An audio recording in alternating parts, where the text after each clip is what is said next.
This is a test of the NOAA Weather Radio warning alarm and EAS signal. These signals are used to activate specially designed receivers when warnings or selected watches are issued for potentially dangerous weather situations. Tests of these receivers are normally conducted each Wednesday between the hours of 11 a.m. and 12 noon. If any warnings or watches are in effect or threatening weather is possible, the test will be postponed until the first good weather day.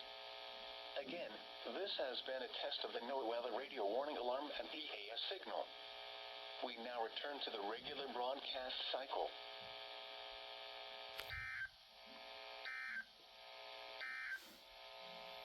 Synopsis for